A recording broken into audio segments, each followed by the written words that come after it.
finally decide to grow up, become a man, and get yourself a brand spanking new motorcycle. Maybe you got smoked on a highway by a ZX-10 Ninja doing 300 kilometers per hour. Or maybe you saw that sweet MV Agusta parked somewhere and fell in love. Personally, I got convinced to start riding by a friend of mine who owns 5 motorcycles. Yes, you heard that right, 5. But you know, I think eventually I would have ended up on a motorcycle anyway because I'm quite the adrenaline, horsepower junkie and used to ride downhill bikes for a few years. But as we get older and our bodies start giving up, we have to find some, let's say, healthier or more appropriate hobbies. So here I was, facing the biggest, well, almost decision of my life. What do I buy as my first motorcycle? That's what today's video is going to be about. We'll go over some important things to consider when choosing that first bike, what to look out for, and how to make the right decision you won't regret. So let's get right into it and hopefully you enjoyed this video. Let's say you already passed your motorcycle driver's license and are able to legally ride one in your country. The next step is usually to start visiting dealerships or people selling their bikes, which brings us to a decision. Should you buy new or used? The answer is just like most things in life, it depends on multiple things. In my opinion, if you can afford it, go for that new bike. That way you'll have a completely different appreciation for the bike, knowing exactly what it's been through and that you're the only one who's ever ridden it. Buying brand new really comes with a certain peace of mind and is a decision that I definitely don't regret about purchasing my brand new 2024 CB650R Honda. I looked at some older used models of the same bike as well, and honestly they weren't even that much cheaper, so I decided to just spend that extra 1,500 euros and get a brand new bike instead. It's definitely nice to just start your motorcycle journey by simply riding and not having to deal with a bunch of repairs and maintenance issues right away, which I'm sure can ruin the motorcycle experience for most people. With a brand new bike, your only worries in the first year or two of riding are just regular oil changes and some new tires, and that's pretty much it. If any other issues arise, they should mostly be covered by the warranty. Now, after passing my driver's license, I was absolutely 100% sure that motorcycles were here to stay in my life and that this wasn't just a seasonal fling for me. I truly developed a passion for riding, which is now obvious because I've done over 18,000 kilometers in 2024.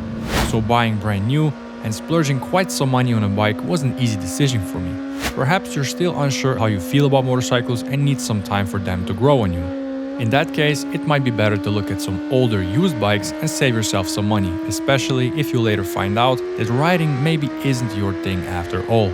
When buying a used bike, really take your time and inspect it thoroughly. Do your research online about the known and regular issues of the bike you're looking at. Look for signs of damage and wear and tear, and try to bring a mechanic or someone you trust with motorcycle experience to look over the bike with you. As a first-time buyer with no prior experience, you might not notice if there's anything wrong with the bike. Keep in mind that low mileage doesn't necessarily guarantee that the bike is in better condition than a higher mileage one. Most bikes, especially sports bikes, are weekend hobby machines for most people and are usually driven like they're stolen. So instead of focusing on low mileage, I'd focus on how well the bike has been maintained. If the owner has a fully documented maintenance history with receipts for everything done to the bike, that's already a good sign. In my opinion, it's always a good idea to just get the best thing you can afford, because that way you'll never look back at your decision with regret, thinking, oh, I wish I had bought that other bike. Usually, the more money you spend in the beginning, the fewer headaches you'll have later, and the more you cheap out in the beginning, the more issues await you down the road. The next thing to consider is what type of bike you're interested in. There are more types of bikes these days than ever before, and I'm not even sure I know all of them. There are sports bikes, naked bikes, cruisers, ADV bikes, dual sport bikes, sport touring bikes, and the list goes on and on. To make things even more complicated, there are bikes that blend some categories. Naked bikes that are more like sport bikes, like the Ducati Street Fighter and Aprilia Tuono. Then there are naked bikes that go a bit into the supermoto direction, like the MT-07 and MT-09 because of their very upright handlebars and playful nature. Then you have naked bikes slash cruiser bike slash dirt bikes that are called scramblers. You see what I mean here, right? It really does get pretty crazy, and the selection is vast to say the least, so I don't blame you if you have a hard time deciding on which bike to get. A good indicator of what bike you should get are the looks. Now, I know looks are a superficial thing, but let's be honest, buying a bike is a completely 100% emotional decision, and looks are a big part of that. What's the point of spending 10,000 euros on a brand new bike if you never turn around to look at it after a ride? It just makes no sense to buy it if that's the case. Now, if I were to buy my first bike simply based on looks, I would probably go for something like a Yamaha R6 or Kawasaki ZX6R because I really like the aggressive and sleek looking sport bike design.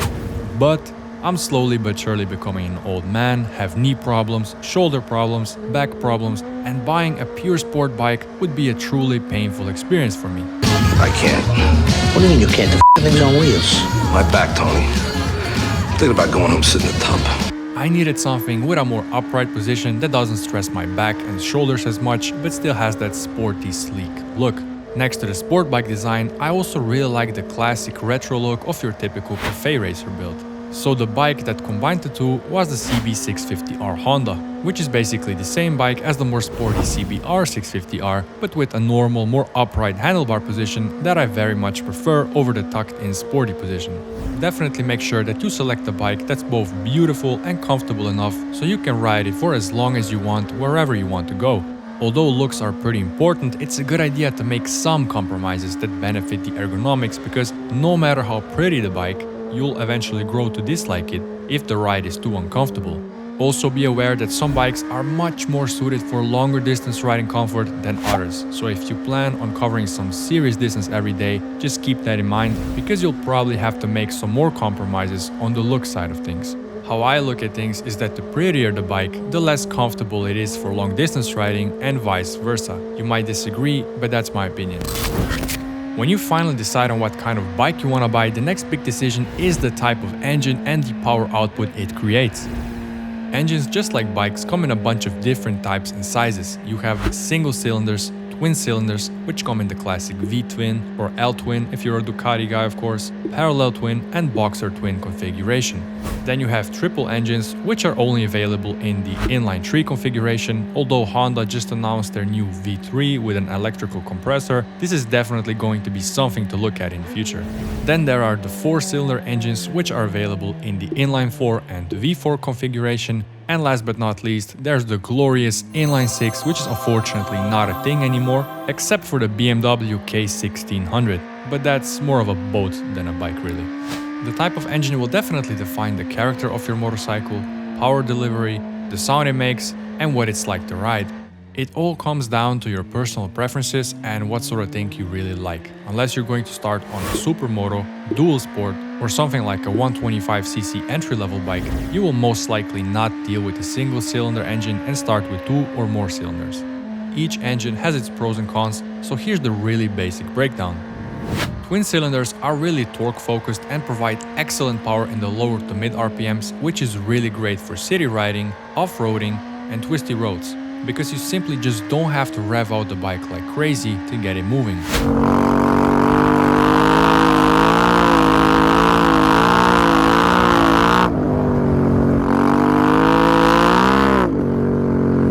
It's an engine preferred by a lot of manufacturers these days, especially on the more beginner-friendly or let's say middleweight bikes like the Yamaha MT-07, Kawasaki Ninja 650 or Honda CB750 Hornet.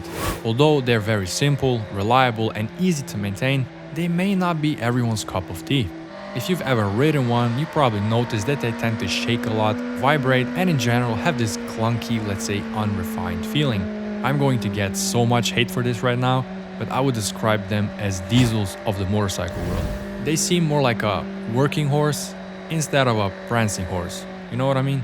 Sure, they have power and punch down low, are very practical, but in my opinion, lack the excitement that comes with a more high-revving triple or 4-cylinder engine. Please don't get me wrong, there are absolutely fantastic twin-cylinder bikes out there, like some Ducatis and KTMs that are absolute beasts.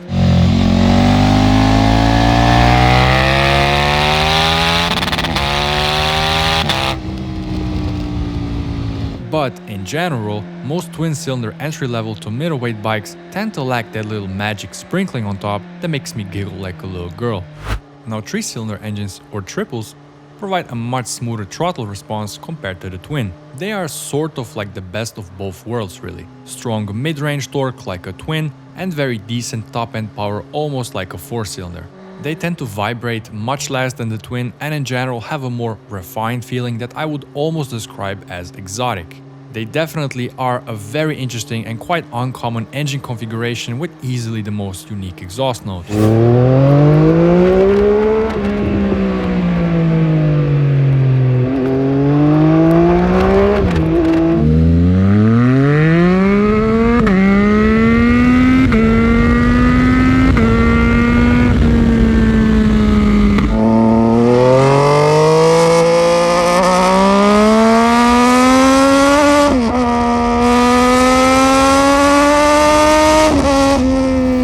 However, the selection of triples is pretty small and only a few manufacturers produce them today.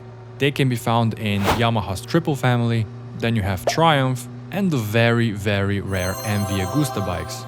The only truly beginner-friendly triple bike in my opinion is the Triumph Trident 660. So unless you get that bike, you most likely won't start on a triple. Finally, we have the 4-cylinder, and here we will focus on the inline 4 because you probably won't start on a V4.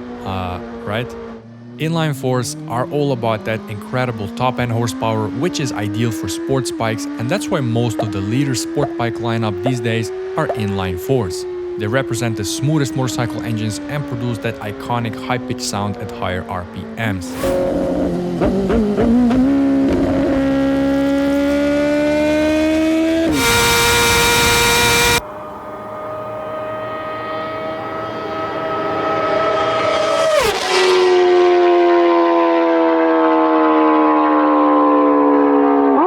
While this is probably the most exciting type of engine for a road motorcycle that truly gives you that motorsport experience, it definitely has a few drawbacks when compared to the twin, for example.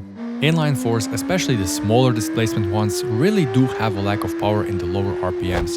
This weak engine response down low makes city riding and sometimes even riding in the twisties a bit less engaging, and to be honest, you can also get pretty tired of revving out the bike all the time just to have fun. Sometimes you just want to take it easy and still have some torque at your disposal.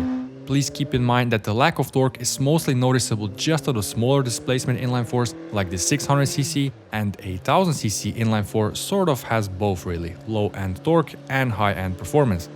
But should you really start on a 1000cc? More on that a bit later.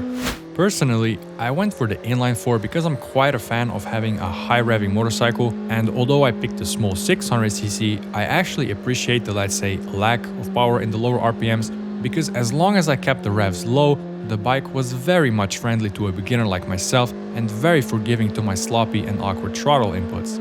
So if you really want to start on a 4-cylinder, perhaps start on something smaller. So now to the big question, what cc or let's say power should you start with? This is a tough one and again depends on multiple factors. I know people who literally started on a 1000cc and are doing great. But then again, I know people who are riding their 600 for years now and are still not ready or let's say mature enough for something bigger. Your character here really does play a big role in what sort of power you'll be able to handle. At this point, you truly have to be brutally honest and ask yourself, what am I actually comfortable with starting on?